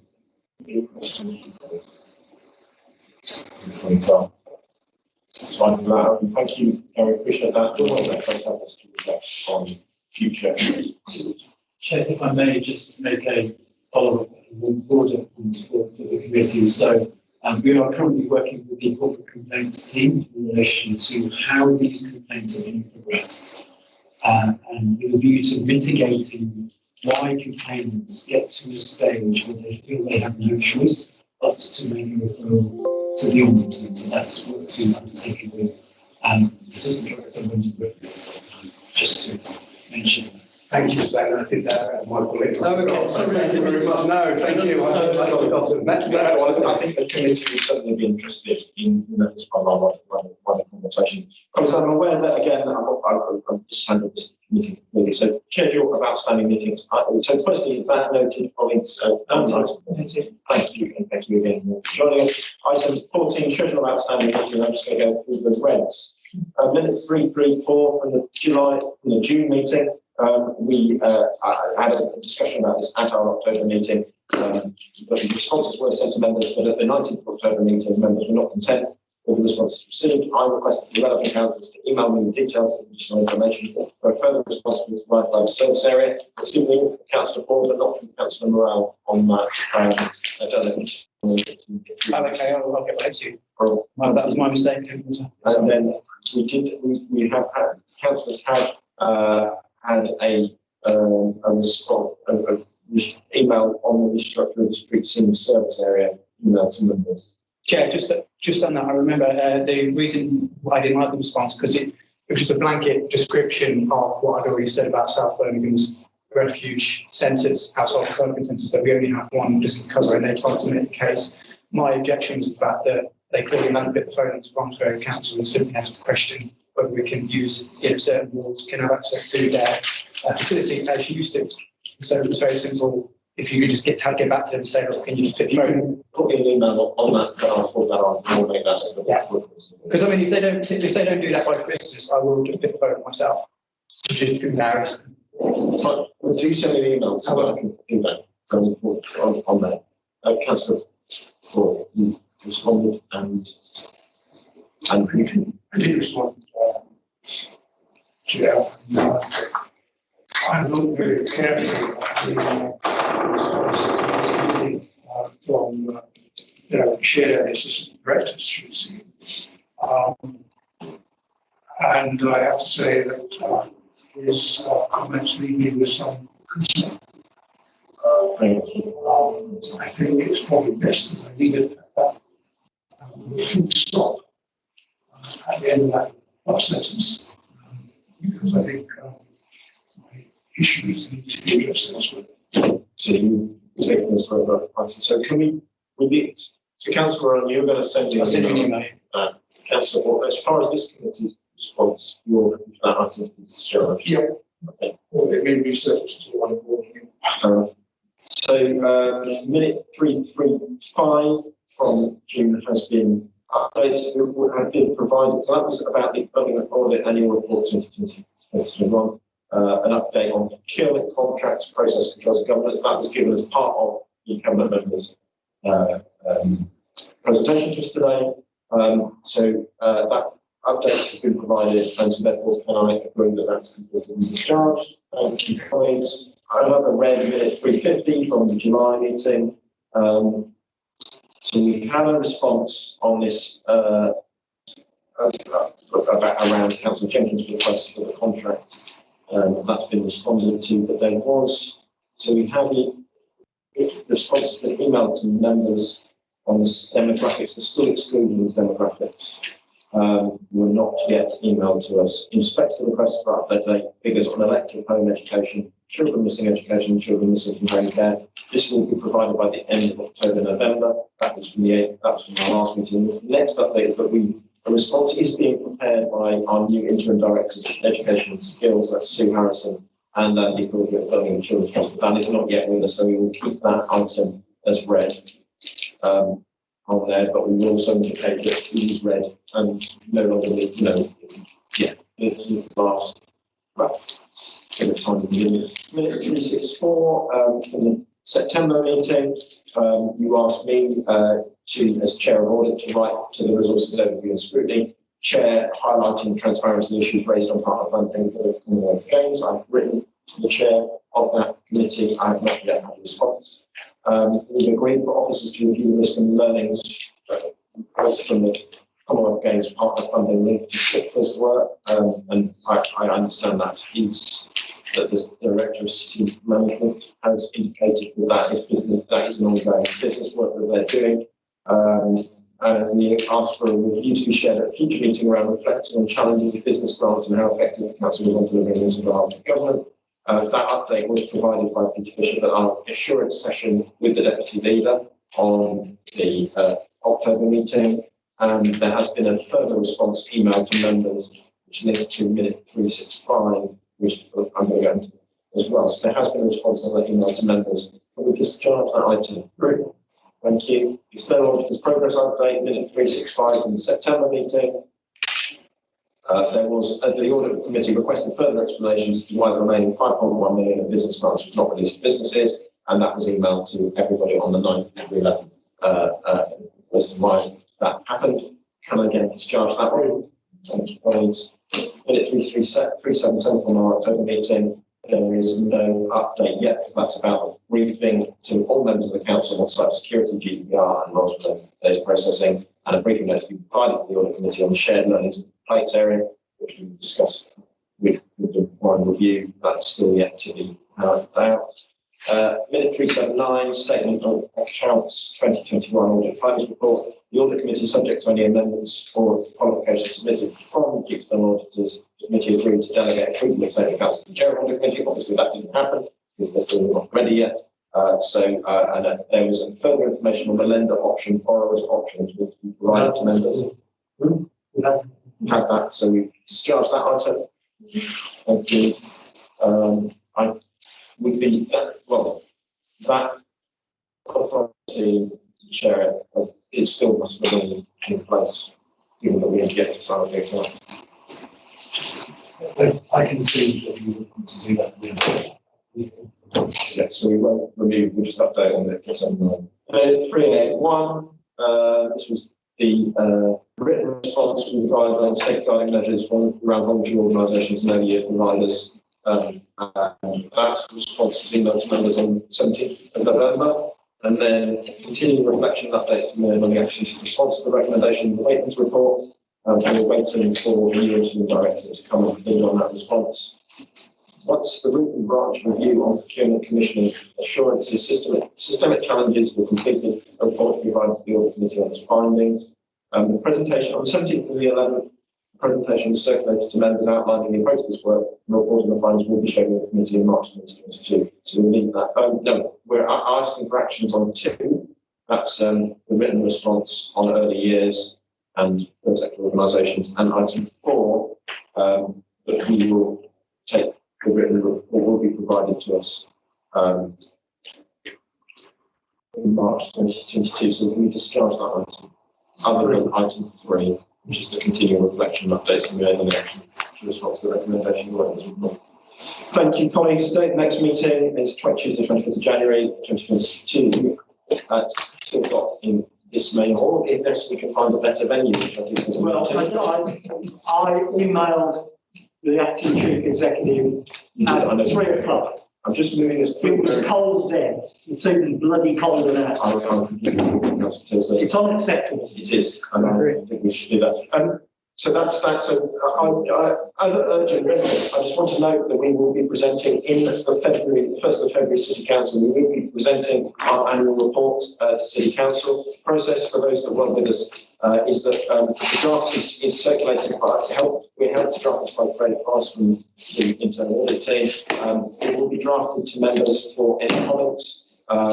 With the deadline, I do ask members to engage with that, and the final report will be shared at the 1st of February City Council. If anyone wishes to get more involved in writing the report and just checking it, then do give me a shout. I'll be very keen to hear from you in terms of how that report should be shaped. I would also recommend to colleagues that we do have our independent advisor, Andrew Hollin, and the area, Andrew been in touch with some of you. Those colleagues who haven't been in touch with Andrew, particularly on some of the questions that we've had today, where colleagues aren't sure next could be done on a particular item. Please do make use of Andrew. Please do work with Andrew to help on that strategy that you have for engagement with this committee. Then authority to chair and officers, group in relation to the meeting, joining with the relevant chief officer has authority to act on our committee. I do wish colleagues a good Christmas and New Year, and I'll see you in January, if not before.